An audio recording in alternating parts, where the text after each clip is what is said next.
খবর পড়ছি এখন সংবাদ 24 নিউজ রুম থেকে। আমি সিনথিয়া।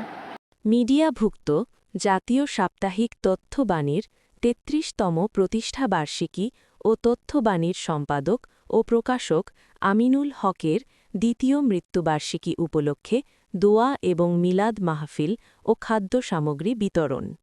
মোহাম্মদ মনির হোসেনের ভিডিও তথ্যচিত্রে। গত রোববার ১৩ ডিসেম্বর টঙ্গীর বনমালা রেল গেটের পূর্ব পাশে আব্দুল আলিম মোল্লা মার্কেটে তথ্যবাণীর টঙ্গীস্থ কার্যালয়ে দোয়া মাহফিল ও খাদ্য সামগ্রী বিতরণ করা হয়। উক্ত অনুষ্ঠানে বিশেষ অতিথি হিসেবে উপস্থিত ছিলেন নাসির উদ্দিন বুলবুল, মহাসচিব কেন্দ্রীয় নির্বাহী পরিষদ, জাতীয় সাংবাদিক সোসাইটি ও প্রধান সম্পাদক তথ্যবাণী, বায়জিদ আহমেদ, জেলা প্রতিনিধি, দৈনিক নওরোজ, মোসাদ্দিকুর রহমান, হাজি মুসা, সভাপতি গাজীপুর মহানগর কিন্ডারগার্টেন অ্যাসোসিয়েশন ও সাধারণ সম্পাদক, বৃহত্তম গাজীপুর জেলা প্রেস ক্লাব, আল আমিন সরকার, সাধারণ সম্পাদক, পুবাইল প্রেস ক্লাব, আবুল হোসেন চৌধুরী, সাবেক সভাপতি, গাজীপুর জেলা সাংবাদিক ঐক্য পরিষদ এবং অধ্যক্ষ, পুবাইল কলেজ, আরাফাত হোসেন মিজি, সভাপতি, ঢাকাস্থ লক্ষ্মীপুর সাংবাদিক কল্যাণ পরিষদ এবং সাধারণ সম্পাদক, চট্টগ্রাম বিভাগ যুব উন্নয়ন পরিষদ।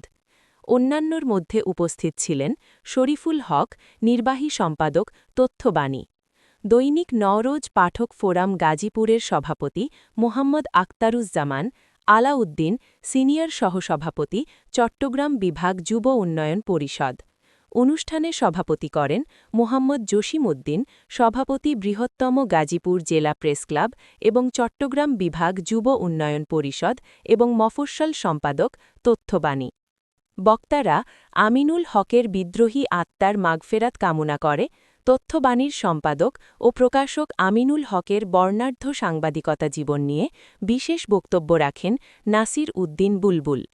তিনি বলেন, আমার দেখা একজন নিরহংকার, পরোপকারী, মানবিক, সজ্জন ব্যক্তি আমিনুল হক।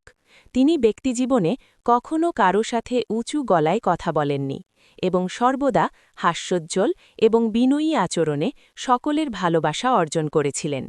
এতে আরও উপস্থিত ছিলেন জাতীয় সাপ্তাহিক তথ্যবাণী পত্রিকার নির্বাহী সম্পাদক শরীফুল হক এবং আলোচনা শেষে অসহায় এবং দরিদ্র মানুষের মাঝে খাদ্য সামগ্রী বিতরণ করা হয়।